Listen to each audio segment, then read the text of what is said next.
A Bíblia ela vai nos contar aqui a história de um personagem que não é tão conhecido na palavra de Deus, mas ele teve um filho que foi muito importante, que foi Abraão. Vamos ler aqui. E viveu Terá 70 anos, e gerou Abrão, a Naor e a Harã. E essas são as gerações de Terá. Terá gerou Abrão, a Naor e a Harã. E Harã gerou Ló. E morreu Harã, estando seu pai Terá ainda vivo, na terra de seu nascimento, em Ur dos Caldeus. E tomaram Abraão e Naor mulheres para si. E o nome da mulher de Abrão era Sarai. E o nome da mulher de Naor era Milca, filha de Harã, pai de Milca e pai de Isca. E Sarai foi estéril e não tinha filhos. E tomou Terá a Abrão, seu filho, e a Ló, filho de Harã, filho de seu filho, e a Sarai sua nora, mulher de seu filho Abrão. E saiu com eles de Ur dos Caldeus para ir à terra de Canaã. E vieram até Harã e habitaram ali. E foram os dias de Terá 205 anos. E morreu Terá em Harã. Olha só que coisa séria. O Harã, a Bíblia nos conta que ele era pai de Abrão. Ele recebeu uma palavra, uma promessa. Ele estava indo para a terra de Canaã, a terra da promessa, a terra prometida. Ele estava com esse objetivo no seu coração. Porém, uma tragédia aconteceu. O seu filho, Harã, morreu. E o que ele fez? No caminho para Canaã, ele cruzou em uma cidade com o mesmo nome do filho. Ele decidiu ficar por lá. Ele ficou lá até o dia da sua morte. Eu te pergunto, se Terá, melhor dizendo, ele tivesse seguido para Canaã, será que a vida dele continuaria a mesma? Não iria. Iria ser transformada, iria ser mudada. Porque ali era a terra da promessa. Ali era a terra que Deus tinha preparado para ele. A terra que Deus prepara para mim, para você, ela emana leite e mel. Ela é ali onde tem a cura, onde tem a libertação, onde tem a solução para o seu problema. Deus, Ele não criou nenhum de nós para viver no fracasso. Ele não criou nenhum de nós para viver longe da sua presença. Ele não criou nenhum de nós para isso. Mas o que aconteceu com Harã? Por que ele não alcançou a terra da promessa? Por que ele ficou no meio do caminho? Porque ele não deixou o passado para trás. Ele fez do passado dele como uma âncora. E essa âncora não deixava ele avançar de forma alguma. Ele tinha ali uma palavra. Ele sabia que Deus iria abençoar. Mas ele ficou em Harã. Ali era onde ele sentia-se mais confortável. Era ali que ele estava lembrando do filho, olhando para trás. Irmãos, a Bíblia ela não diz para nós olharmos para trás.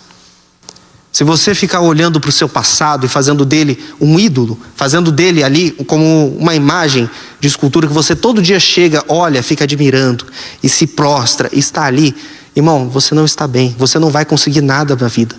Você não vai conseguir ter o sucesso porque você vai estar longe da promessa que Deus tem para você.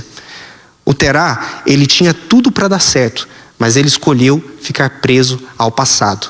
Sabe como que estava o passado dele? Pode mostrar ali, por favor, pastora Mayara? Ele estava com uma âncora na sua vida. Ele fez o seu passado uma âncora. Às vezes você teve um passado glorioso ou um passado perturbador, um passado de derrotas, triste. E você se prende a isso. Você começa a prender-se a isso. E você começa a fazer isso uma âncora na sua vida. Terá, ele colocou isso na sua vida. Ele colocou isso e não largou. Ele morreu naquela terra. Ele não viveu o que Deus tinha para ele. E Abrão, Deus falou com ele para ele sair da terra que ele estava e ir para Canaã. E ir para a terra da promessa, porque lá ele iria abençoá-lo, iria fazê-lo uma grande nação. Ele entendeu o que Deus tinha para a vida dele. Ele entendeu o que Deus queria fazer através da vida dele, que era aquela descendência que abençoaria todos os povos, e abençoou de fato com Jesus. Terá não entendeu. Terá deixou isso para trás. Ele deixou aquela âncora cravar na vida dele, e ele não teve mais sucesso. É como está escrito em Isaías, capítulo 43, versículo 18. Pode pôr aí pra gente, por favor, no plasma?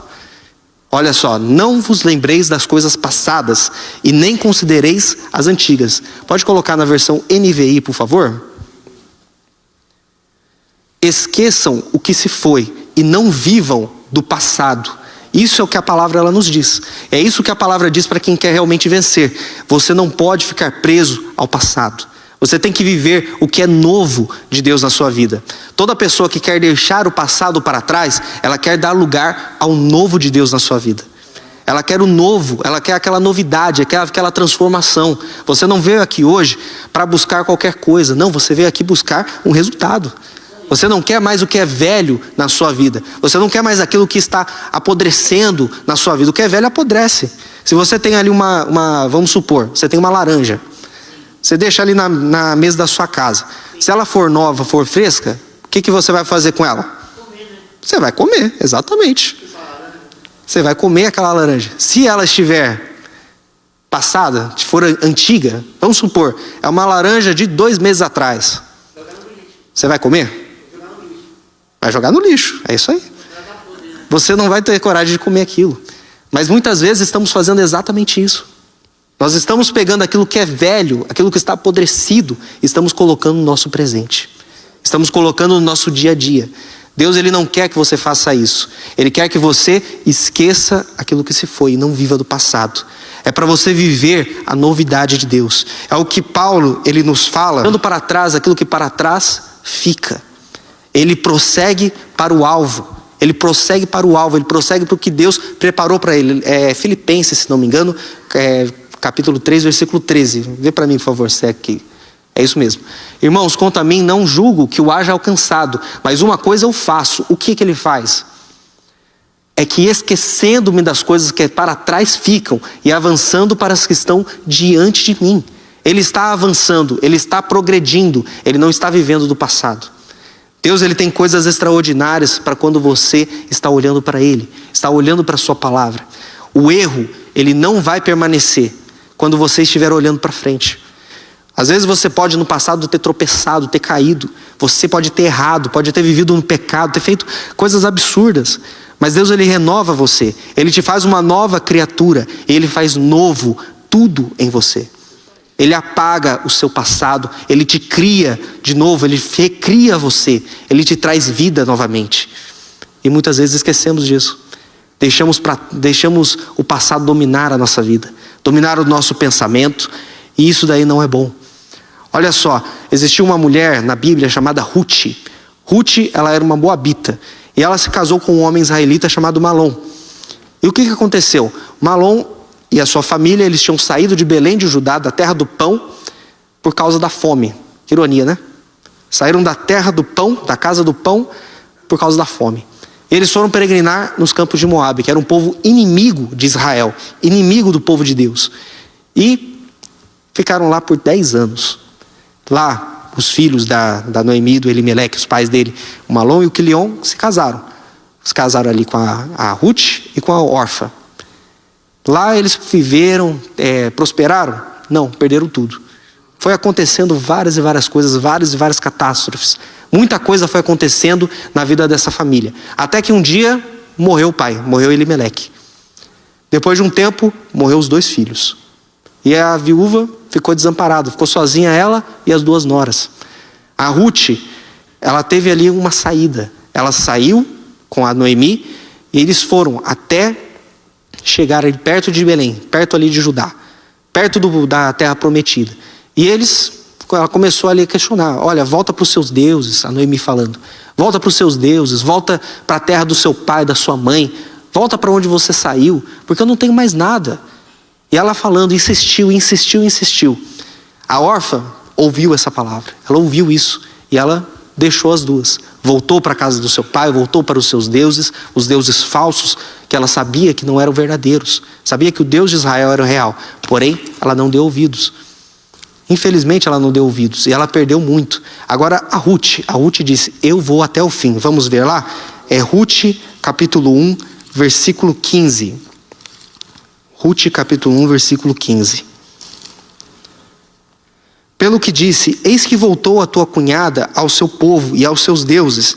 Volta tu também após a tua cunhada. Porém disse Ruth: não insistas para que eu deixe você e me afaste de ti. Porque aonde quer que tu fores, irei eu. E onde quer que pousares à noite, ali pousarei eu. E o teu povo é o meu povo, o meu Deus é o teu Deus. Onde quer que você morrer, eu morrerei eu. E ali serei sepultada. Me faça assim o Senhor, e outro tanto, se outra coisa que não seja a morte me separar de ti. E vendo ela, pois, que estava de todo resolvida para ir com ela, deixou de lhe falar nisso. E assim foram ambas, até que chegaram a Belém. Vamos parar aqui. A Ruth, ela decidiu deixar tudo para trás. Porque ela queria o novo de Deus. Ela sabia o que Deus tinha preparado para ela. Ali, se ela voltasse para trás, ela teria os seus pais, teria o seu conforto, teria os deuses que ela adorava antigamente, teria as coisas que ela já conhecia. Mas se ela fosse com Noemi, como foi realmente, ela teve uma vida nova. Essa Ruth, ela entrou na genealogia de Jesus. Ela se casou com um homem lá chamado Boaz, que era um homem próspero, cuidou dela, cuidou de Noemi. Ela não teve falta de nada. Ela teve, como dizem aí, um final feliz. Ela teve uma vida plena, uma vida abençoada, porque Deus se manifestou, porque Deus interviu na causa dela. E é isso que Deus ele faz com você. Quando você deixa o passado para trás, você foca nele, foca na palavra, foca no que Deus tem para você. Ele faz tudo novo e ele vem com a bênção. Ela teve ali o filho teve outro filho, obviamente, e aí ela se tornou a avó, a bisavó, na verdade, do rei Davi. Ela entrou para a genealogia do rei Jesus, do rei dos reis. Quer um maior privilégio do que esse? Quer algo melhor do que isso? Ela teve tudo, teve a bênção de Deus transformada. Ele foi transformada por completo pela presença de Deus. E é isso que Deus ele quer fazer com você. É isso que aconteceu com Noemi. Noemi, ela se via desamparada, ela não tinha esperança nenhuma. Ela não tinha esperança de ver a alegria novamente. Ela perdeu tudo. Ela perdeu a família dela, ela perdeu tudo. Ela não via esperança. Mas a Ruth ficou firme. A Ruth foi com ela, foi ali como uma guerreira. O Boaz, inclusive, ele fala uma certa parte ali do livro, falando com ela, certamente todos, em todas as cidades, sabem que você é uma mulher bem-aventurada. Sabem que você é uma mulher valente, uma mulher virtuosa. Isso é o que você tem que fazer. Você tem que ser uma pessoa virtuosa. Você tem que ser uma pessoa valente, que vai ali para a guerra e não vai descansar enquanto você não vencer. Você precisa olhar para dentro de você e tirar aquilo que é velho. Tirar tudo isso. E o que é velho? Você tem que tirar tudo. Uma tristeza, a mágoa, essas coisas que vão parar. Sabe o que significa mágoa? Mágoa é má água. É água parada. Se você vê, por exemplo, um rio, está sempre correndo. Ele pode ficar sujo em algum momento? Pode. Mas ele se renova sempre, a água não para e ele vai se purificar. Não importa o quão sujo ele tenha estado, ele vai se renovar, ele vai se purificar. Por quê? Porque ele está avançando, ele está indo para frente. Agora, um lago, está parado a água, está ali, está apodrecendo. Vai virar o quê? Um lodo, um pântano. Vai ficar ali, vai apodrecer, não tem vida naquele lugar. Mas no rio tem. É isso que você deve fazer no seu coração, se limpar, se purificar. E como você vai se purificar? É Romanos 12:2. Põe ali no plasma, por favor. Romanos 12:2. Não vos conformeis com este mundo, não se conforme com as coisas antigas, não se conforme com aquilo que faz você apodrecer por dentro, que é o pecado, que é tantas outras coisas, mas transformai-vos pela renovação do vosso entendimento. Olha só, é renovar pelo que a palavra diz. Você vai se renovando no seu entendimento, você vai colocando o que a palavra diz no seu coração, e isso vai fazendo total diferença. Você vai se purificando por essa palavra, você vai se limpando por ela, e você vai se preparando. Cada versículo que você pega na palavra, cada vez que você pega para estudar a Bíblia Sagrada, você vai conseguindo uma arma, você vai conseguindo uma forma de combate, uma forma de se defender do inimigo, e uma forma de atacá-lo, uma direção, uma sabedoria. Deus ele vai te dar. Basta você confiar no que diz a palavra. Você tem que limpar o seu coração. Houve um homem que não quis saber disso.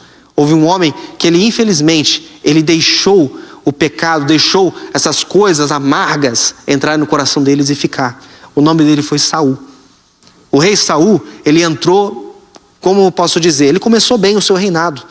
Ele buscava a Deus, ele ia para as batalhas, ele guerreou, ele ganhou muitas guerras. Ele era um homem muito usado por Deus. Mas em um determinado momento ele começou a se orgulhar. Ele deixou o orgulho entrar no coração dele. Ele deixou aquilo envelhecer o seu coração. Ele deixou aquilo envelhecê-lo por dentro. E ele ficou duro, ficou amargo. Ele começou a ter inveja, começou a ser dominado por isso. A inveja, a Bíblia fala que é veneno nos ossos. A Bíblia ela fala que é podridão nos ossos a inveja. E o Saul colocou isso no coração. Tinha inveja do Davi. Quem era o Davi? O Davi era um guerreiro dele. Era um jovem que tocava harpa. Ele era o rei. Por que ele ia ter inveja do Davi? Mas ele colocou isso no seu coração e deixou isso envelhecer o seu coração. Deixou isso adoecê-lo por dentro. Ele começou a perseguir o Davi. Começou a tentar matá-lo sem causa. Aí um dia, ele estava procurando pelo Davi. Entrou numa caverna. E estava lá, despreocupado. Achando que o Davi não estava lá. O Davi estava naquela caverna. Estava ele e 400 homens armados. E os homens estavam assim: Davi, olha só, Deus está entregando o seu inimigo na sua mão. Davi, acaba com ele. Davi, vai para cima, acaba com ele. Davi olhou e falou: não, Deus me livre de tocar no ungido do Senhor. Ele entrou, pegou ali um pedaço da capa, né, dele. E aí, quando Saul saiu despreocupado, achando que estava tudo bem, estava tudo certo, tudo resolvido, o Davi chega atrás: ó rei, olha só o que eu tenho na minha mão. Deus permitiu que eu te matasse hoje, mas eu não fiz, eu não fui. Ele não quis levantar a mão contra o ungido de Deus. Ele salvou a vida de Saul. Saul, quando viu isso, ele caiu em si, falou: você é mais justo do que eu, Davi. Davi, Deus vai te prosperar, Deus vai te abençoar. Eles se abraçaram. Aquele era o momento que Saul tinha que abrir o coração e se arrepender.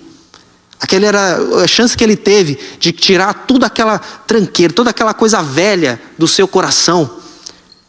Era a chance dele se renovar pela palavra de Deus. Mas ele não quis. Passou um tempo, ele continuou perseguindo a Davi. E outra vez, em outra situação, Deus fez a mesma coisa.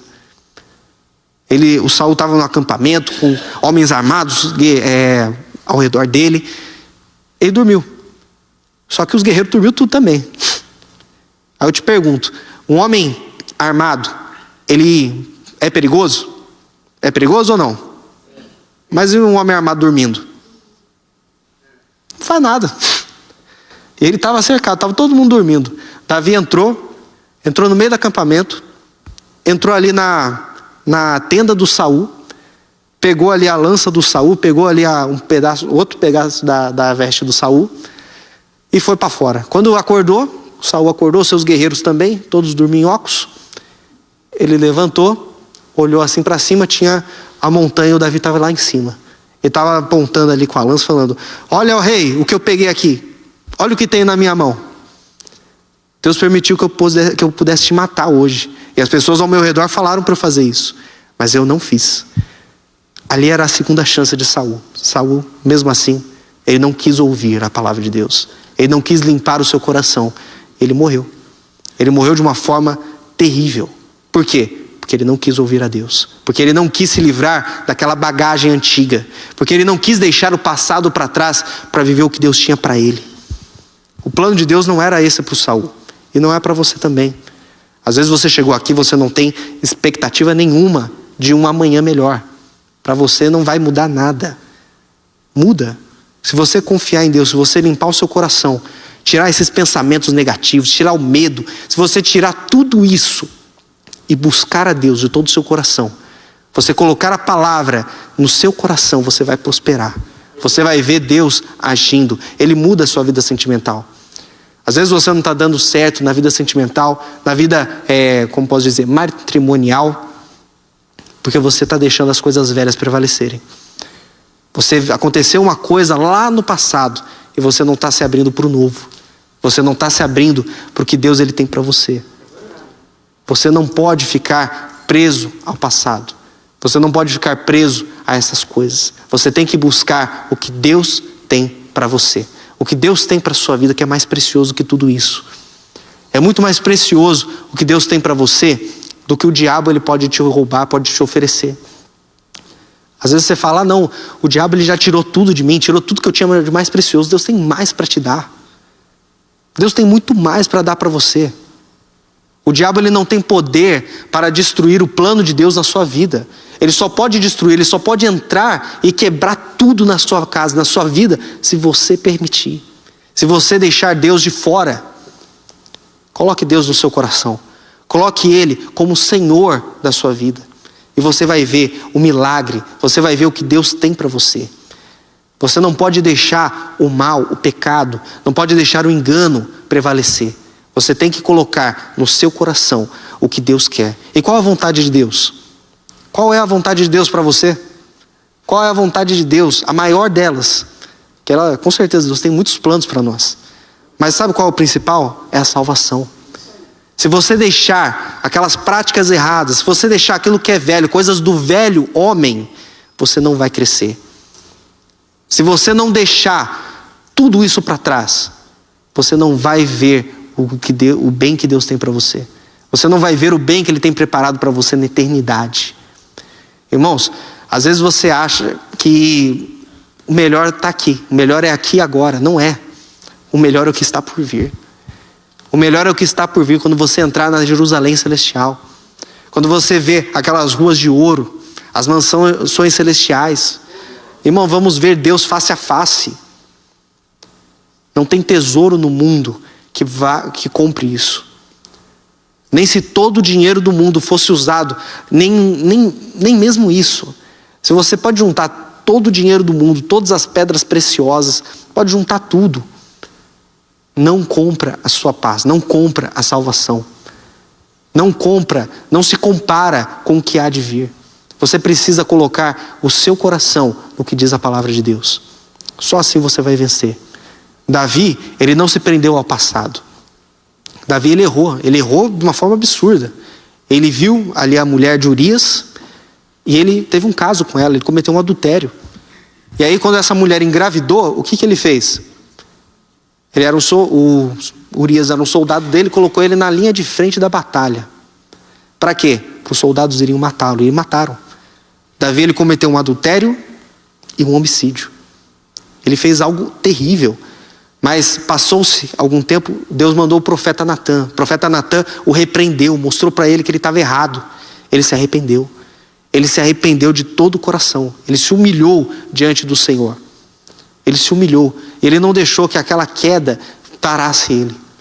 Ele se levantou, se colocou de pé. Ele foi para a guerra, ele foi para a batalha. Ele foi ali para conquistar o que Deus tinha preparado para a vida do povo de Deus. Para a vida do povo. Ele não se deixou paralisar por aquilo, pela culpa, pelo medo, pelo ódio. Ele não se deixou paralisar por isso. Ele não deixou com que nada daquilo entrasse e ficasse no coração dele. Ele não deixou, ele se limpou, ele se purificou.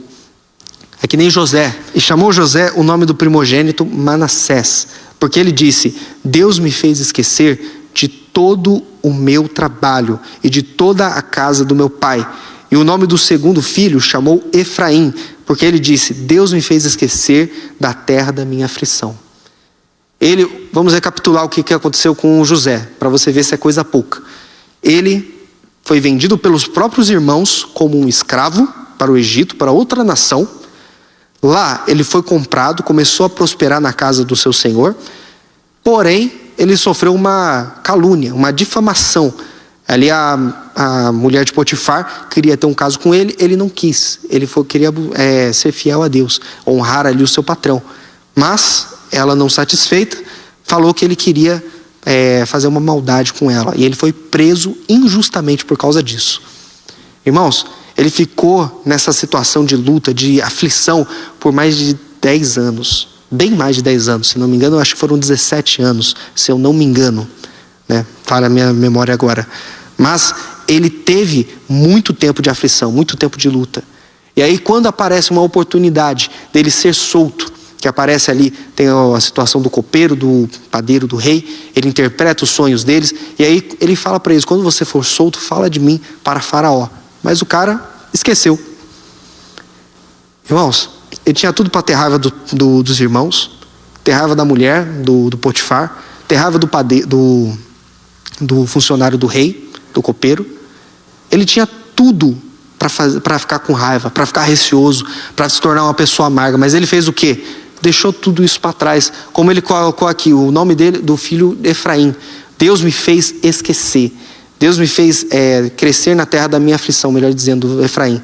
Deus deu crescimento para ele, mas por quê? Porque antes entrou Manassés, entrou ali, porque Deus me fez esquecer do meu trabalho, de toda a casa do meu pai.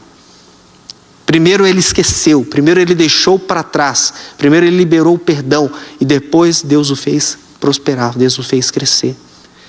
Deus, ele faz você crescer, ele te faz prosperar, mas você precisa deixar o passado para trás. Você não pode ficar... Coloca, por favor, aquela imagem. O rapaz, ele está ali com aquela âncora. Está correntada nele, como eu falei no começo da mensagem. Aí, ó. Como é que ele vai conseguir? Ele está preso à âncora. Ele está deixando aquele passado, aquelas coisas erradas, está deixando tudo isso prendê-lo. Ele não consegue avançar, não consegue ir para frente. O que ele tem que fazer para conseguir se soltar? Solta a âncora. Solta. Deus, Ele quer que você seja abençoado. Ele te dá duas escolhas. Ou você permanece do jeito que você está, ou você se levanta e toma posse do que Ele preparou para você. Ou você se levanta, ou você continua da mesma forma. É isso aí, é pegar ou largar, como dizem. Ou você vai tomar posse, ou você vai desprezar essa palavra. Limpe o seu coração, não importa. Ah, mas pastor, você não sabe o que fulano fez para mim, você não sabe o que eu passei, e você também não sabe o que eu passei. Eu estou dizendo o que a palavra nos diz. A palavra, ela está nos ensinando. Se você quer crescer, se você quer prosperar, você tem que largar aquela âncora. Você tem que largar aquilo. Você tem que deixar isso para trás. Deixa para trás. Deixa Deus, Ele construir o seu futuro. Deixe Deus te escrever uma nova história. Você vai ver o que Deus ele vai fazer. Você vai ver o milagre que Deus ele vai operar na sua vida. Olha ali, tá ali 2 caminhos para você seguir. São 2 caminhos. Um é feliz, um tem vida, um tem prosperidade e o outro tem destruição, o outro tem morte. É isso que você tem que decidir hoje. Qual desses caminhos você vai seguir?